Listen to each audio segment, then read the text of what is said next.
আসসালামু আলাইকুম রহমতুল্লাহি অবরকাতুহ। সম্মানিত দর্শক, বিএনপির ভারপ্রাপ্ত চেয়ারম্যান জনাব তারেক রহমান ৫ দিন হলো বাংলাদেশে এসেছেন। বিএনপির নেতৃত্বের সর্বোচ্চ পর্যায়ে তিনি সকল আশা আকাঙ্ক্ষার একেবারে সর্বশেষ ভরসাস্থল। তাকে কেন্দ্র করে বিএনপির যারা নেতাকর্মী তাদের আশা আকাঙ্ক্ষা আকাশচুম্বী এবং তার কাছে বিএনপির লোকজন ম্যাজিক্যাল জাদুকরী কিছু আশা করছে যে তিনি এলে দল সুসংগঠিত হবে, তিনি এলে দেশে শান্তি প্রতিষ্ঠিত হবে এবং তার কারণে বাংলাদেশের রাজনীতিতে একটি ভারসাম্য তৈরি হবে। এমনকি তার যারা বিরোধী পক্ষ আওয়ামী লীগ তারাও মনে করছে যে তারেক রহমান সাহেব এলে আওয়ামী লীগের জন্য ভালো হবে। অন্যদিকে তার যারা প্রতিপক্ষ জামাত তারা মনে করছে যে না, তারেক রহমান সাহেব এসছেন, তো সেক্ষেত্রে এখন সে আনে লড়াই হবে, এরকম একটি অবস্থা। দ্বিতীয়ত আমাদের যে প্রশাসন যন্ত্র, রাষ্ট্রযন্ত্র, রাষ্ট্রের মেধাবী যারা লোকজন রয়েছেন, বুদ্ধিজীবী, সাহিত্যিক, সাংবাদিক, প্রায় সবাই চমকিত হয়েছেন তারেক রহমান সাহেবের বাংলাদেশে আসার একেবারে হঠাৎ সিদ্ধান্ত। তিনি যেভাবে নাটকীয় কায়দায় ঘোষণা করলেন যে তিনি 25শে ডিসেম্বর তারিখে বাংলাদেশে আসবেন, তখন 99.99% লোক তারা সবাই বলেছেন যা না, শেষ পর্যন্ত আসবে না, এর মধ্যে যে কোনো একটা দুর্ঘটনা ঘটবে, যে কোনো একটা অবস্থা তৈরি হবে, তারপরে উনি আসা বাদ দিবেন। বিশেষ করে হাদির নির্মম হত্যাকাণ্ড যখন ঘটল এবং তারপরে যখন পরিবেশ পরিস্থিতি আরও উত্তাল হয়ে পড়ল, সবাই মনে করলো যে তিনি হয়তো আসবেন না। আবার তিনি যখন জিদ ধরলেন যে না, তিনি আসবেনই, তখন অনেক আশঙ্কা করলো যে হাদির মতো আরেকটি দুর্ঘটনা ঘটতে পারে এবং লোকজন বলা শুরু করলো টার্গেট কে হতে পারে। একেবারে কয়েকজনের নামই বলে দেওয়া হলো যে এই লোক পরবর্তী টার্গেটে তাদেরকে আততায়ীরা হত্যা করবে, আর হত্যা করার পর সারা বাংলাদেশ উত্তাল হয়ে পড়বে, তারপর তারেক রহমান সাহেব আসবেন না। কিন্তু তিনি এলেন এবং বিরচিত নায়কোচিত কায়দায় এলেন। তার দলের যারা লোকজন আছে তারা তাকে বরণ করে নিল ঐতিহাসিক সংবর্ধনার মাধ্যমে। তিনি ফিরলেন কৃতজ্ঞ চিত্তে।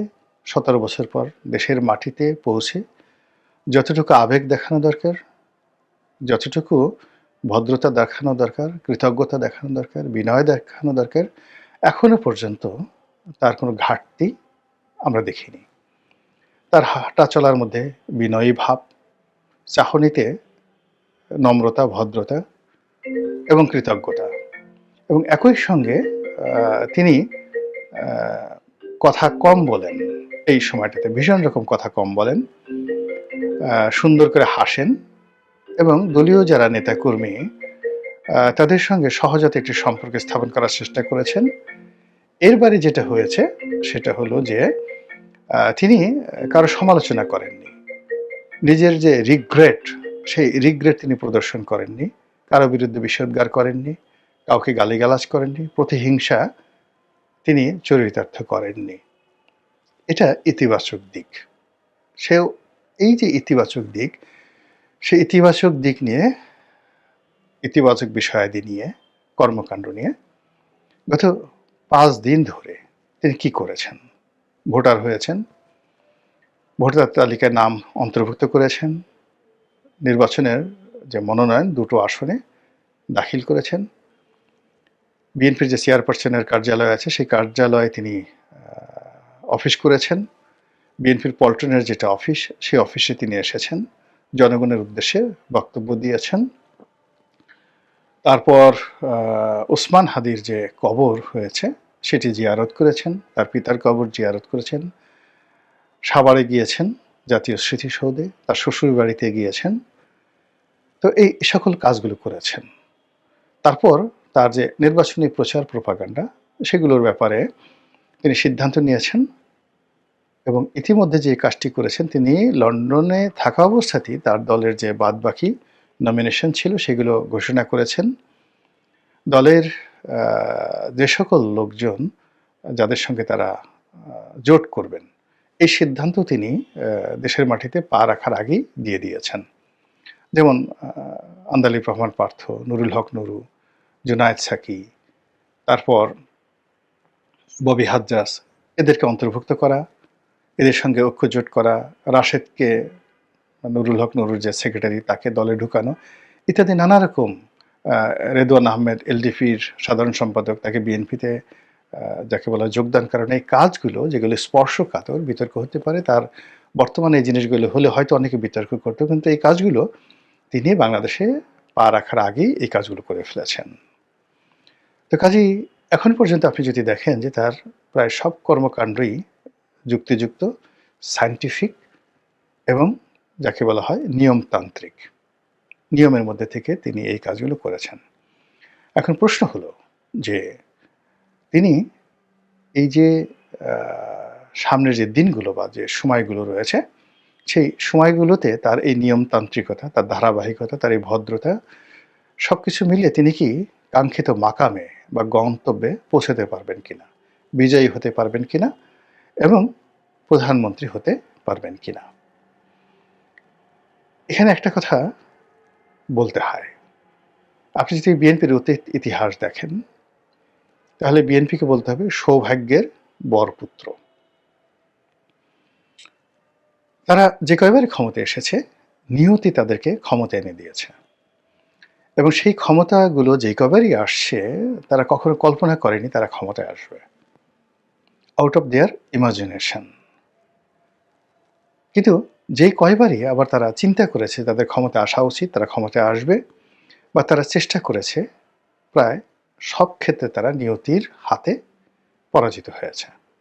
যেমন ধরুন ৭৫-এর ১৫ই আগস্টের পর যে ঘটনাপুঞ্জি, পুরো নভেম্বরের ৭ তারিখ পর্যন্ত জিয়াউর রহমান সাহেব স্বপ্নেও কল্পনা করেননি he is going to be the president of the Bangladesh, people's republic of Bangladesh.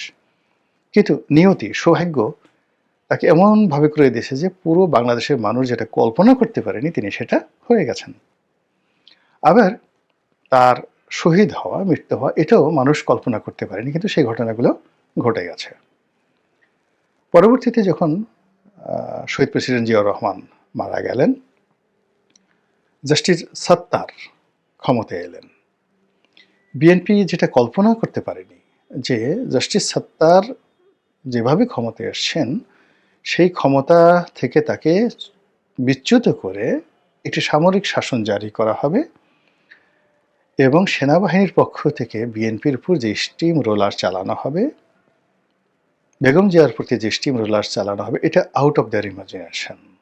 তাহলে দেখুন, তারা যেটা কল্পনা করেনি সেটি তাদের জীবনে ঘটেছে, আর তারা যেটা আশা করেনি সেটাই আল্লাহ রাব্বুল আলামিন তাদের জীবনে দিয়েছে। ৯১ সনে তারা আশা করেনি ক্ষমতায় আসবে, কিন্তু ৯৬ সনে তাদের ক্ষমতায় না আসার কোনো কারণ ছিল না। এর কারণ হলো ৯১ থেকে ৯৬ এই সময়কালীনে তারা অসাধারণ সুন্দর একটি সরকার ব্যবস্থা চালু করেছিল। ইট ওয়াজ এ ফ্যান্টাস্টিক গভর্নমেন্ট ৯১ থেকে ৯৬ বেগম জিয়ার নেতৃত্বে। তো সেক্ষেত্রে ভোট এর পর তারা আবার নির্বাচিত হবে, এটাই স্বাভাবিক, কিন্তু সেখানে আওয়ামী লীগ চলে এলো। আবার আওয়ামী লীগ কিন্তু ৯৬ থেকে ২০০১ পর্যন্ত অসাধারণ ভালো কাজ করেছিল। ৯১ থেকে ৯৬ বেগম জিয়া যে কাজ করেছিলেন, তার সাথে অনেক অনেক ভালো কাজ করেছিলেন শেখ হাসিনা। ফলে কি হলো, ২০০১ সনের নির্বাচনে শেখ হাসিনার পরাজয় হবে, এটা বিএনপি কল্পনাই করতে পারেনি। কিন্তু পর্দার আড়ালে কিছু খেলাধুলা, বিভিন্ন আন্তর্জাতিক চক্র, দেশি বিদেশি আমলাতন্ত্র, এই যে পলিসি, এই পলিসিগুলো বিএনপির অজান্তেই এমনভাবে হয়েছে যে সৌভাগ্য বিএনপির পায়ের কাছে এসে ধরা দিয়েছে। ২০০১ সনের নির্বাচনে বিএনপি ক্ষমতায় এলো। কিন্তু ২০০১ থেকে ২০০৬ পর্যন্ত তারা ক্ষমতা চালানোর পরে তারা কিন্তু প্রাণান্ত চেষ্টা করেছিল, মেটিকুলাস ডিজাইন করেছিল, তারা ১৫ ফেব্রুয়ারি নির্বাচন করেছিল। বিভিন্ন সময়টাতে তারা যে চেষ্টা চরিত করেছে ক্ষমতা আসার জন্য, এবং তারা যেভাবে ক্ষমতা আসার বাগান সাজিয়েছিল, 100% সব ক্ষেত্রে তারা পরাজিত হয়েছে, অপমানিত হয়েছে, লাঞ্ছিত হয়েছে, দুর্ভোগ এবং দুর্দশার কবলে পড়েছে। এই হলো ইতিহাস। তাহলে আমরা যদি একটা ক্যালকুলেশনে আসি, আপনি দেখবেন যে নিয়তি এমন একটা ব্যাপার, আপনার জীবনে সেই ঘটনাই বারবার ঘটবে। এর থেকে আপনাকে শিক্ষা নিতে হবে। যা আপনার জীবনে কখনোই ঘটেনি সেটা ভবিষ্যতেও ঘটবে না। তো বিএনপির যে রাজনৈতিক ভবিষ্যৎ সেটা হলো তাদের জন্য একটা অপরচুনিটি তৈরি হয়। এই অপরচুনিটি এবং সেই অপরচুনিটি তাদের জন্য তৈরি হয়েছে এটা বিএনপির লোকজন বুঝতে পারে না। বুঝতে পারে না কিন্তু ক্ষমতা তারা পেয়ে গেছে যেই কয়বারই। আবার বিএনপি যেই কয়বারই খুব কনফিডেন্স লেভেল হাইতে ছিল, বিএনপির কনফিডেন্স লেভেল, তারা নিশ্চিত ছিল ক্ষমতায় আসবে, কলা কৌশল করেছিল, চেষ্টার তদবির করেছিল, একটিবারও তারা ক্ষমতায় আসতে পারেনি। বোঝার চেষ্টা করেন। তো সেই দিক থেকে যে বর্তমান যে সময়টি, এই সময়টি বিএনপির যে ইতিহাস সেই ইতিহাসের উল্টো। অর্থাৎ এখন সারা বাংলাদেশ ডিক্লেয়ার হয়ে গেছে বিএনপি ক্ষমতায় আসছে। এটা বিএনপির সাথে মানায় না। বিএনপি যেটা হয় কেউ কল্পনা করতে পারবে না বিএনপি চলে আসবে। তো বিএনপিকে যখন ডিক্লেয়ার করা হচ্ছে যে কোনোভাবে একটা নির্বাচন হলে বিএনপি ক্ষমতায় আসবে, এটা বিএনপির অতীত ইতিহাসের সঙ্গে মিলে না। ২ নম্বর হলো যে বিএনপি ক্ষমতায় আসলে তারেক রহমান সাহেব প্রধানমন্ত্রী হবেন। এই যে দুটো পোর্ট্রেট তৈরি হয়ে গেছে জনগণের মধ্যে, এই পোর্ট্রেটের সঙ্গে বিএনপির যে ইতিহাস মিলে না এবং সেই ইতিহাসকে অতিক্রম করাটাই তারেক রহমান সাহেবের চ্যালেঞ্জ এবং that will be the magic of Tarique Rahman. অর্থাৎ এইবার যদি বিএনপি বিজয়ী হয়, তারেক রহমান সাহেব প্রধানমন্ত্রী হয়, that will be the magic of Tarique Rahman সাহেব। এখন তিনি কি সেই ম্যাজিক দেখাতে পারবেন? এই যে গত ৫ দিন তিনি আসলে যে কাজকর্মগুলো করেছেন সেই কাজকর্মগুলোর মধ্যে ম্যাজিক্যাল কিছু ছিল কিনা যেটা আপনাকে আমাকে আশ্চর্য করে দিয়েছে। আমরা আশা করিনি তার কাছ থেকে, কিন্তু তিনি সেই কাজগুলো করেছেন খুব দৃষ্টি নন্দন এবং সারপ্রাইজিং, ভীষণ রকম সারপ্রাইজিং, আউট অফ ইমাজিনেশন। রাজনীতির প্রতিপক্ষের জন্য, রাজনৈতিক দলের জন্য প্রত্যেকটা ব্যাপার, এনি ডিসিশন, এটা আপনারা চিন্তা করুন। আমি এই বিষয়গুলোতে ইন ডিটেলস বলবো না, আমি শুধুমাত্র যে এটা বিএনপি যে রাজনীতি সেই রাজনীতির ধারাবাহিকতা বলার চেষ্টা করছি। এরপরে যে ঘটনাটা হলো তা হলো বিএনপির যারা প্রতিপক্ষ এই মুহূর্তে আছে তারা সবাই ঘরের শত্রু বিভীষণ। আওয়ামী লীগ বিএনপির অভ্যন্তরীণ কিছু জানে না, কিন্তু জামাত যেহেতু দীর্ঘদিন বিএনপির সাথে চলাফেরা করছে, একসাথে দল করেছে, ফলে বিএনপি কি করতে পারে সব জামাতের মুখস্থ। বিএনপির যত ইতিবাচক জিনিস আছে তাও মুখস্থ, বিএনপির যত নেতিবাচক দিক আছে, এমনকি তাদের পার্সোনাল লাইফ, তাদের সহায় সম্পত্তি, বিএনপির কোন লোকটির কতটুকু বুদ্ধি আছে, প্রজ্ঞা আছে, মেধা আছে, এটা জামাতের লোকজনের রীতিমতো মুখস্থ। কাজেই এই যে ঘরের শত্রু বিভীষণ, তারা এখন বিগড়ে গেছে এবং বিএনপিকে পরাজিত করে কৌশলে তাদেরই বন্ধু, তাদেরই একসময়, যেটা তারেক রহমান সাহেব জামাতকে বলতেন যে আমরা একই মায়ের পেটের জড়োয়া ভাই, একই মাতৃগর্ভে জন্মে নেওয়া দুজন সন্তান, ভাই, আপন ভাই। তো সেক্ষেত্রে মানে সেই জামাত বিএনপির দুর্বলতা জানে, তারেক রহমান সাহেবের দুর্বলতা জানেন। এই কয়দিন আগে তো লন্ডনে গিয়ে তারেক রহমান সাহেবের বাসায় বেগম জিয়ার সঙ্গে দেখা করে আসছেন, নিঃসন্দেহে তারেক রহমান সাহেবের সঙ্গে দেখা করে আসছেন জামাতের আমির। তো কাজেই প্রতিপক্ষ অন্য যে কোনো সময়ের চাইতে এই মুহূর্তে বিএনপির জন্য ঝুঁকিপূর্ণ। এর কারণ হলো বিএনপির সকল দুর্বলতা, সক্ষমতা প্রতিপক্ষ জানে।